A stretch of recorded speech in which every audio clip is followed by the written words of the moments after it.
السلام علیکم سر۔ جی وعلیکم السلام۔ سر ہم جیسے جو لوگ جنہوں نے واصف صاحب کو نہیں دیکھا، وہ واصف صاحب کے مصاحبین کے پاس بیٹھتے ہیں اور ان کی زندگی کے حال احوال جاننے کی کوشش کرتے ہیں۔ ان مصاحبین میں آقا کا ذکر بھی آتا ہے۔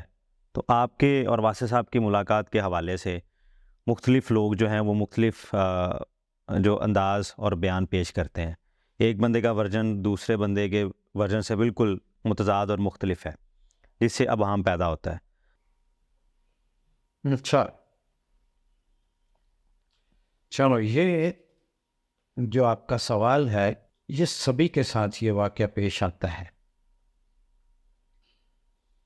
ہم بہت پیچھے چلے جائیں، جو بھی مشاہیر ہوئے ان سے ملنے والے اپنا اپنا ورژن بیان کیا کرتے ہیں، سننے والے آگے سے اس میں مزید کوئی ملاوٹ کر دیتے ہیں، یوں وہ پھر ایک ہی بات کے کئی ورژن ہو جاتے ہیں۔ جو سنانے والا ہوتا ہے وہ مجمع پر اپنی شعلہ بیانی سے سحر طاری کر دیتا ہے، مجمع کی رسپانس سے جو مجمع داد دیتا ہے اس داد کی کوئی تاثیر بیان کرنے والے پر بھی تو پہنچتی ہے، اس تک بھی پہنچتی ہے، اس پر بھی اثر ہوتا ہے۔ یعنی سٹیج اور مجمع دونوں پر اثر نفوذ کرتے ہیں۔ جو مقرر ہے وہ اپنی شعلہ بیانی سے خود بھی مسحور ہوتا ہے، پھر وہ بات کو تھوڑا ملمہ سازی کرتا ہے۔ کبھی یہ بھی ہوتا ہے کہ جب مجمع سے رسپانس آتا ہے اس کا اثر مقرر پر ہوتا ہے، جب بھی وہ پھر کوئی تھوڑا ادھر ادھر ہٹتا ہے، زیب داستان میں وہ جاتا ہے، وہ گلو سارے کا سارا اسی طرح سے پینٹ ہوتا چلا جاتا ہے، اصل واقعات پر گرد پڑتی جاتی ہے، اور بس ادھر ادھر کی روایات جن کا اصل کے ساتھ بالکل کوئی تعلق نہیں ہوتا وہ پھیل جاتی ہیں۔ ہم دیکھتے ہیں کہ وارث شاہ کی جو ہیر ہے وہ ایک چھوٹا سا کتابچہ ہے، اور اس میں لوگوں نے اتنا کچھ اپنی طرف سے شامل کیا کہ وہ ایک ضخیم کتاب بن گئی۔ جو بیان کرنے والا ہوتا ہے وہ سامعین کو کسی نہ کسی حد تک اپنی اہمیت بھی جتا رہا ہوتا ہے، یہ بھی ایک چیز ہے۔ ظاہر ہے اس کو بھی ایک ریکگنیشن چاہیے نا، ایسا ہی ہے سر۔ ہاں، وہ بھی تو اپنی ایک شناخت چاہتا ہے، اور کسی مشہور شخصیت کے متعلق اس کے حوالے سے کوئی بات کرنے والا ذرا جلدی اپنا ٹارگٹ کی طرف چل پڑتا ہے۔ ہمارے یہاں پہ بہت ساری مثالیں ہیں، میں اب کسی کا نام نہیں لیتا ہوں۔ جو بات آپ سوال لے کر مجھ تک پہنچے ہو، یہ بھی کوئی ایسی بات نہیں ہے، یہ آپ سے بہت سال پہلے غالباً 2017 میں شاید چغتائی صاحب کہیں گئے واصف صاحب کے مزار پر۔ وہاں یہ ہوتا ہے کہ انہوں نے کوئی ایسی بات یا کچھ ایسا واقعہ وہاں سے سن لیا جو ان پر ناگوار گزرا، ناگوار ہی نہیں، کچھ ناقابل برداشت ان کے لیے ہو گیا۔ فون پہ انہوں نے اپنے اس ملال کا اظہار کیا۔ مجھے وہ کہنے لگے کہ میں یہ چاہتا ہوں کہ جو صداقتیں مجھے معلوم ہے کسی جگہ پہ پوری ریکارڈ کروا دیں، ویڈیو گراف کروا دیں۔ میں نے کہا اس کا انتظام میں کر دیتا ہوں۔ وہ چند ایک پروگرامز ہم نے کیے۔ اچھا سر، آپ نے کہا کہ چغتائی صاحب واصف صاحب کے مزار پر گئے اور انہوں نے وہاں پہ ایک بات سنی جس کا ان کو ملال تھا، اور ان کے لیے وہ بات انٹالریبل تھی، انہوں نے آپ کو کنوے بھی کی فون پر۔ تو وہ سارا واقعہ اور وہ منظر کیا تھا جو چغتائی صاحب نے وہاں پہ دیکھا اور سنا، اور جس واقعے اور جس بات کے اوپر ان کو ملال تھا، وہ ذرا بتائیں۔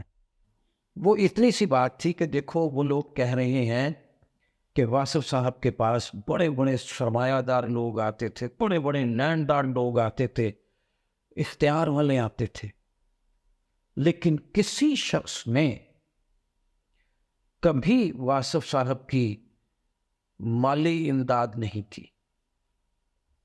واصف صاحب نے مشکل ترین حالات میں اپنا رزق خود ہی کسی طریقے سے کمایا یا پیدا کیا یا جو بھی ہے۔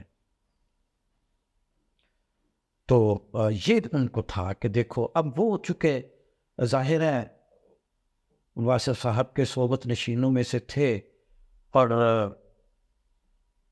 کئی باتوں کا ان کو پتا تھا۔ کرن سورج کی تقریب ہونے لگی نا، وہ ادھر پرل کانٹیننٹل میں ہونی تھی، غالباً یہ 1986 کی بات ہے۔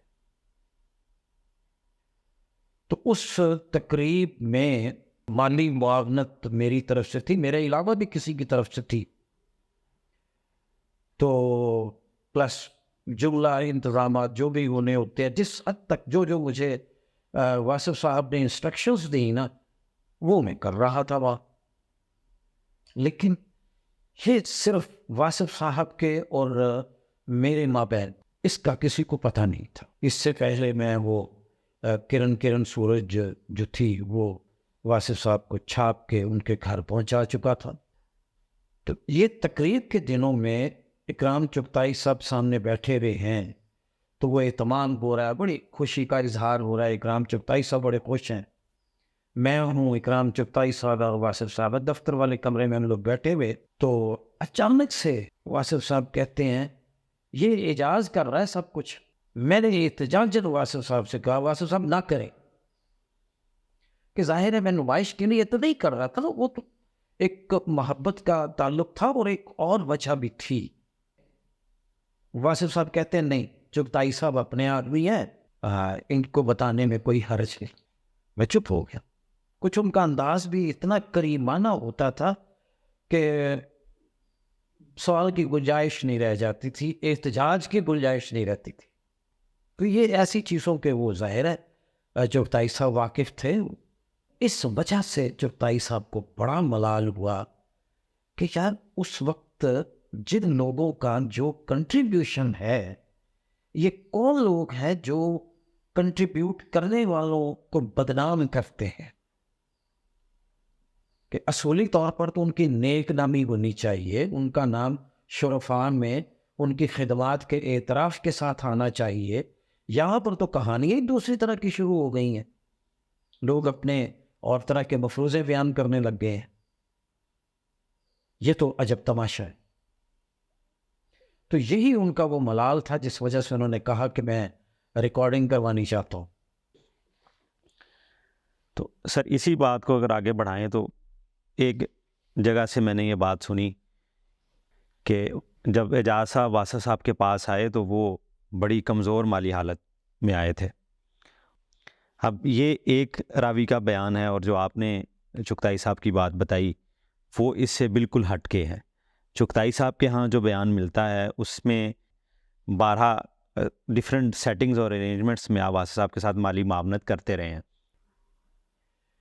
میں نے جو ریڈیو انٹرویو دیا اس میں نے اپنی پہلی ملاقات کا ذکر کیا ہے۔ اس میں چغتائی صاحب نے مجھے بھی زور لگایا کہ یادداشتیں لکھ، واصف صاحب سے اپنا تعلق جو ہے نا اس کو ڈاکیومنٹ کر۔ میں نے کہا جی وہ تو بڑا نجی ہوتا ہے، بڑا پرائیویٹ معاملہ ہوتا ہے، وہ کیسے میں کر سکتا ہوں؟ لیکن نہیں کر۔ بہت زیادہ انہوں نے زور دیا مجھے۔ میں نے خیر کچھ چیزیں جو میں تھوڑی چیدہ کچھ لکھ سکتا تھا میں نے لکھ کے ان کو بھیج دی۔ انہوں نے پڑھی، جہاں لفظ کی غلطی تھی اس کو درست کیا، جہاں کسی جملے میں تھوڑا سا جھول پایا جاتا تھا اس کی بھی نشاندہی کر دی، اور مجھے کہتے ہیں اب اس کو کتاب میں، کیونکہ وہ جو واصف صاحب کی سوانح تھی اس کا اگلا ایڈیشن چھپنا تھا، تو کہنے لگے اس میں شامل کر۔ اور یہ بات انہوں نے ایسے یعنی جیسے حکماً کہی جاتی ہے کہ چغتائی صاحب نے مجھے یہ بات حکمن کر زور دے کے، اور ایک بڑی سخت بات بھی کہی انہوں نے. میرے منہ سے نکل گیا کہ اس طرح لوگ یہ نہ سوچیں کہ میں کوئی اپنی اب پروجیکشن کرنے لگا ہوں. تو انہوں نے بڑا سخت جملہ بولا وہاں پہ. مجھے کہتے ہیں یہ تو نے شرک کیا ہے. یہ ہے چغتائی صاحب. اور پھر خود ہی ان کو سمجھ آ گئی کہ وہ ذرا بہت تیز بات کر گئے ہیں، تو کہنے لگے شرک کا مطلب یہ ہے کہ تیرا اور واصف صاحب کا تعلق ہے، اس میں لوگوں کو کدھر ڈالتا ہے، اپنے اور واصف صاحب کے تعلق کی بات کر. وہ پھر میں نے چند صفحات لکھے جو بھی تھا اور کتاب میں شامل کر. سر آپ نے بات کہی چغتائی صاحب کی کہ انہوں نے ایک واقعہ دیکھا واسع صاحب کے مزار پہ، اور انہوں نے اس واقعے کے حوالے سے آپ کو فون کیا اور ملال کا اظہار کیا. اسی طرح سر میں نے ایک ویڈیو دیکھی ہے جس میں ایک صاحب ہیں خوشی محمد صاحب، میں ان کو جانتا نہیں، لیکن میں نے ان ویڈیو میں وہ یہ کہتے ہوئے سنا، جس سے یہ تاثر ملتا ہے کہ جب آپ واسع صاحب کے پاس آئے تو آپ کی حیثیت ایک موٹر سائیکل پہ سواری والے کرنے والے بندے کے مطابق تھی. سر اس بارے میں ذرا بتائیے گا کہ جب آپ ملے واسع صاحب سے تو آپ کی مالی حالت کیا تھی؟ بہت سارے جملے محتاج تشریح ہوتے ہیں، یہ درست ہے. وہاں میں نے اختصار سے یہ لکھ دیا ہے کہ جی کار کے بجائے میں بائک پہ چلا گیا. وہ جو بائک پہ جانا ہے وہ اس لیے چلا گیا کہ میں کسی ان نون علاقے میں جا رہا تھا. اس وقت کا لاہور جو تھا وہاں پہ ہر جگہ پر کار نہیں جا سکتی تھی، راستہ ہی نہیں ہوتا تھا اتنا. کہیں پہ کوئی نالا آ گیا تو اس پر چھوٹی سی کھلی ہوگی، بائک تو آپ گزار سکتے ہو یا بندہ پیدل گزر سکتا ہے. بائک بھی جو ہے وہ بھی بعض پلیاں ایسی تھیں کہ اس پر سے بائک بھی جبرن گزارو گے آپ، رسک ہے اس پر سے بائک گزارنا. تو بائک لینے کا یہ مقصد تھا اور یہ وجہ تھی کہ مجھے واصف صاحب نے جس طرف سے راستہ سمجھایا تو وہ چونکہ آگے کا راستہ میرا دیکھا ہوا نہیں تھا، کبھی میں اس راستے پر گیا نہیں تھا، تو اس لیے میں نے بائک لی کہ اگر کہیں رش بھی ہوگا تو بائک اس میں سے آرام سے میں گزار سکتا ہوں، گاڑی کا تو پرابلم رہے گا. تو وہ بائک اس لیے میں لے کے گیا. ورنہ میں نے اسی جو لیٹسٹ چیپٹر ہے اس میں اپنے بارے میں کچھ تھوڑا سا لکھا ہے. اس طرح سے تو نہیں لکھا، لیکن ایک کلو اتنا سا چھوٹا سا میں نے ضرور اس میں دیا ہوا ہے کہ جب میرے والد صاحب زندہ تھے تو ہم اپنی ٹریڈ میں ٹاپ 10 میں سے 8ویں نمبر پر تھے، ٹاپ 10 میں سے. تو ترقی ابھی چل رہی تھی. اچھے خاصے سوکھے تھے، آپ متمول کہہ سکتے ہو. میرا جتنی دیر کا بھی واصف صاحب کے ساتھ تعلق ہے، میں نے واصف صاحب سے دنیا کی سہولت کے لیے کبھی بات ہی نہیں کی. کاروباری معاملات میں نے دور رکھے ہیں واصف صاحب سے. اصل میں ہمارے ڈاکٹر خوشی صاحب جو ہیں وہ اچھی باتیں کرتے ہیں، لیکن یہ جس بات کا آپ حوالہ دے رہے ہو وہ میرے اتنے شناسا نہیں ہیں کہ میرا back ground, family back ground جانتے ہوں. ہم لوگ واصف صاحب کے پاس ہی تھے جہاں سے ہماری آپس کی کوئی شناسائی ہوئی. تو اس کی میں اگر بڑی براہ راست مثال دوں تو وہ یہ ہے کہ میں ڈاکٹر خوشی صاحب کے والد صاحب کا نام نہیں جانتا، اور یقیناً وہ بھی میرے ابا جان کا نام نہیں جانتے ہوں گے.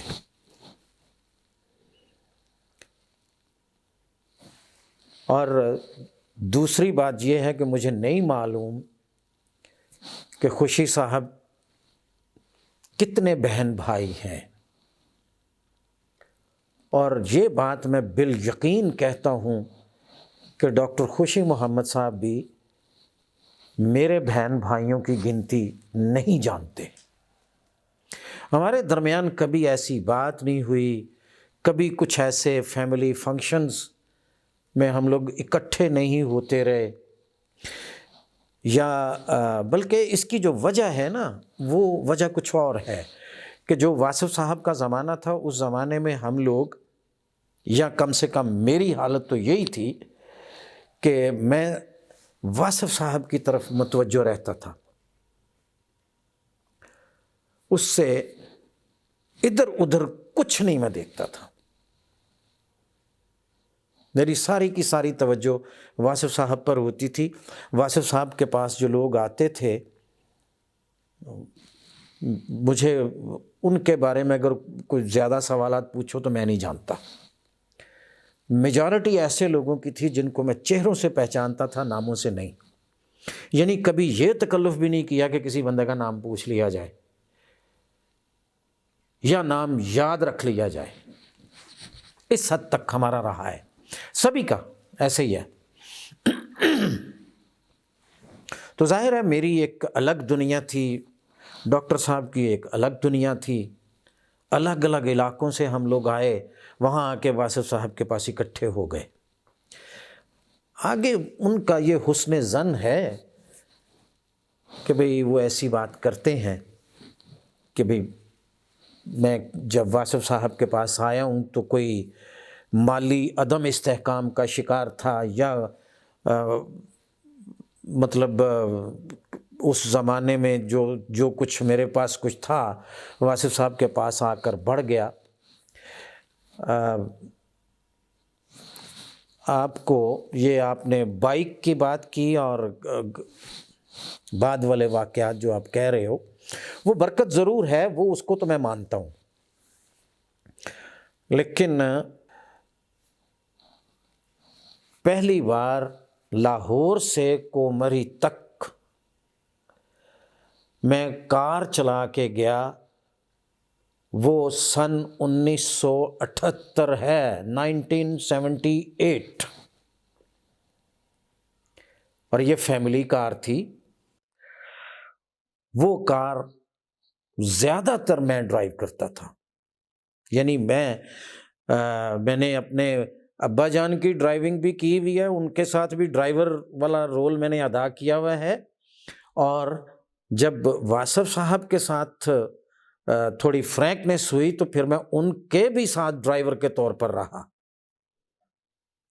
واصف صاحب کی گاڑی چلانی میں نے چھڑوائی تھی۔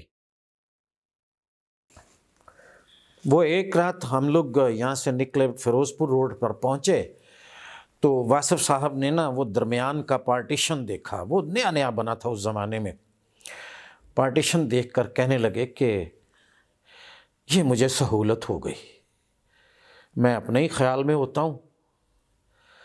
تو واصف صاحب نا سڑک کے ایکسٹریم رائٹ سائڈ پہ گاڑی چلایا کرتے تھے، جو ون وے سڑکیں ہوتی تھیں۔